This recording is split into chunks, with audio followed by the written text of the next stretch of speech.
Hey there everyone, this is Samuel Johnson and welcome back to the Alien Force Retrospectives. And today we're going to be looking at episode 29 of Ben 10 Alien Force, Inferno.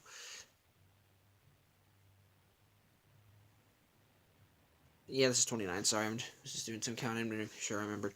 Anyway, in this episode, Ben, Gwen, and Kevin are called out to an assignment in the desert by...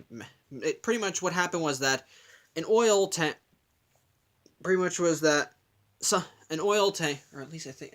Not an oil tanker, but an oil well was caved in by these strange creatures that came up, so Max sent Ben, Gwen, and Kevin to go investigate, and when upon arriving, they find that the things that took out the well are these strange creatures they're all black and white. They're pretty much, I suppose they're pretty much the equivalent of alien cows or whatever, and they apparently eat rock. As such, they're in the desert and they're in a crevice, so they're eating everything. So the group goes to confront them and to keep them from going anywhere. They manage to create a kind of fence with them using metal from a nearby using the metal from a train track and some trains. But they also want to know.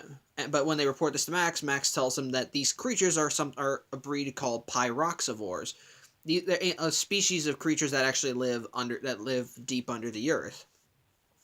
And they usually, however, as such, it's abnormal that they would be coming up at all. So something underground must be spooking them. So the group goes down into the tunnels the pyroxivores came out of to find out what did it. And upon going deep enough, they find a room full of explosives and TNT. Upon even further investigation, they're attacked by this strange thick creature. I think you want to call alien. I don't know. I think you can call it like a mole man or whatever. Whose name is Moldy Warp. He's pretty much just like a hick. He's pretty much just an explosive loving hick.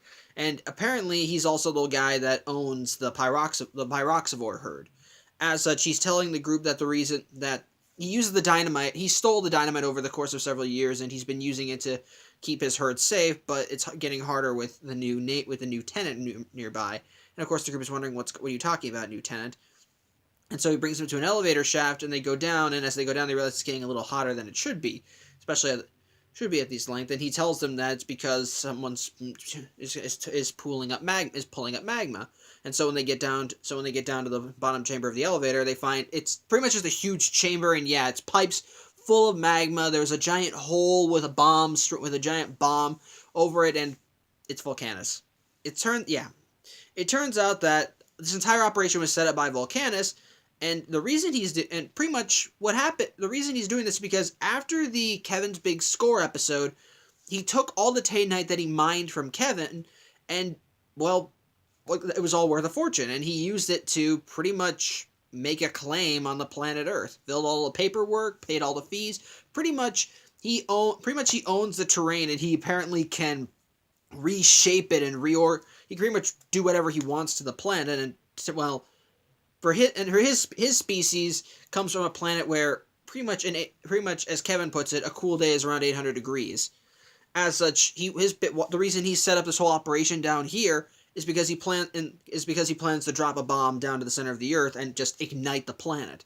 So of course, millions of people, pretty much everyone on the planet will die. They can't let this happen. So Ben, Gwen, and Kevin. So the group, that includes Moldy Warp now, fight off his little minor goons and so forth. Ben manages to confront Volcanus, and Volcanus starts a timer to try and drop the bomb, but Ben fights him off, and he went Spider Monkey, and he webs him to the control terminal, says stop the bomb, but Volcanus just speeds it up so that it's 30 seconds, and Ben even says, well, why aren't you, well, isn't that crazy? If you do that, this entire place will fill with magma, you'll die too. And so Volcanus says, yeah, and then he just hits a little switch that pretty much ejects him from his body, so they realize they need to stop the bomb, Ben's original plan was to go Humongousaur and catch it when it falls, but unfortunately the Omnitrix, the Omnitrix being broken now, when he tries to go Humongousaur, he instead goes Jet Ray, and so the bomb goes, so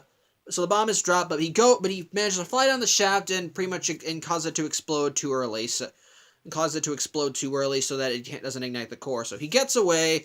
It looks like everything's safe, but just before they leave, Moldy Warp pretty much set all these explosives around the room of the TNT, because he had these little portable explosives that were on timers that he carried with him, and it's actually kind of amusing because he says that he's doing all this because, well, Volcanus set up all the paperwork. What's to stop him coming down here and trying this thing again? Which I admit is sound enough logic, but by that same token, he could go anywhere on the planet and try this again. So yeah, with pretty much all the explosives set up. The group gets in Kevin's car, which they took down to this place anyway because the tunnel was big enough, and they managed to get out before everything blows up, and so the world is saved. And they gotta find the pyroxivores are safe, and they're most likely gonna eat one for dinner because, well, I think that's what he uses them for. So yeah, I don't really know how to feel about this episode. I think overall it's just kind of There's nothing inherently awful with it, I will openly admit. I think, again, it's really just kind of in the pacing and execution. But first off, there's Moldy Warp. I don't really know how to feel about this character, and there are some cases where I think he actually is pretty smart, if a little nuts, but he is but at the same time, his personality seems a little iffy. But at the same time, he doesn't make any... Well, he is obviously nuts, and I think to the point where even he's aware of it. He does do smart decisions. He actually is informative, and he actually... And yeah, that's crazy, stupid decisions, but there are at least some sound logic in his dumb brain. And on top of that, while he is a little annoying, he doesn't overstay his welcome. Like, no scene with him goes so long that you think, good God, why is he still on there? He just is on there, gives proper information, and that's pretty much it. Then of course we're coming back to the whole Ben, the Omnitrix, not working because of what happened in Vengeance of Vilgax. At this point, it was a little annoying, but I will give it credit that in this case, it was as annoying as it was in the classic series. So, yeah, I'll give it that. Because even when the Omnitrix is going nuts, Ben still manages to get it to work. And even when he doesn't get the one he wants, he still uses his mind and he's still creative. I will give it that. I'll give it that. With the flaw introduced, they still, at least as in this episode, they still show why Ben was able to make it work in the classic series. That even when the Omnitrix didn't do what he wanted, he could still use what he was given to make the situation work. And as for bringing Volcanus back as a villain, I openly admit, Volcanus as a villain after Kevin's big score wasn't as good. Not awful, but he wasn't as good, in my opinion. Pretty much after Kevin's big score, all of his plans, at least in this series, were mostly just kind of get-rich-quick schemes or just ways to improve himself, mining things, or just kind of being a general dick. I guess you can. That kind of makes sense. Like in the Galactic Enforcers episode of the classic series, he teamed up with 6-6, and their entire plan was just to make a bomb and hold the galaxy at ransom for money. Even in that, pretty much she's just a traitor, not traitor. But otherwise, I think as a villain, Volcanus isn't that great of a villain. His plan is obvious, and there's the whole.